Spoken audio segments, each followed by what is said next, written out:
वैसे में भुरू दारू पिया था, नानपन से एक साथ खेले पड़े हैं ना, आज तक तो उसने देखे नहीं रहे, आप दारू पिया था, का प्रॉब्लम है बताना हम लोग। अरे यार का करबे डेविड भाई, जो लड़के दिल जान से चाहत रहे आज मोल छोड़ के चल दिस यार।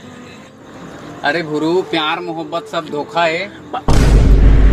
देख भुरू, आज तो एक बात मैं तोला समझा था, मैं बड़े भाई हो के तोला समझा था, जेन माँ बाप है तोला ना पाल पोस के बड़े कर रिश्ते कर लिए, तेने सोचा था जो 4 दिन के मिले लड़की के लिए ते अपन जिंदगी ले खराब कर था, साथ दारू पीना शुरू कर दे। सोच, जे माँ बाप है तोला पाल पोस के बड़ा करिस, ओकर मन में का भी थी, अगर तोला कुछ हो जाते तो कैसे लगी, कैसे तो अशोक बता। सही बात है। तो ये चीज ला सोच, और 4 दिन के मिले लड़की ले छोड़ और ते तोर लाइफ में खुश रहो। ये सब दारू सारू में कुछ नहीं रखे भाई।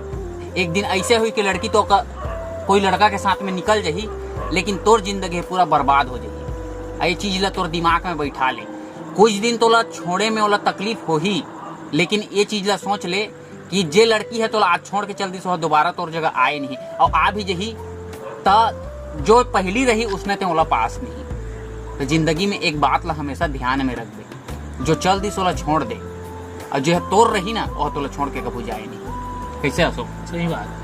सही कहा था यार डेविड भाई, ते आज के बाद इस चीज हाथ भी नहीं लगा।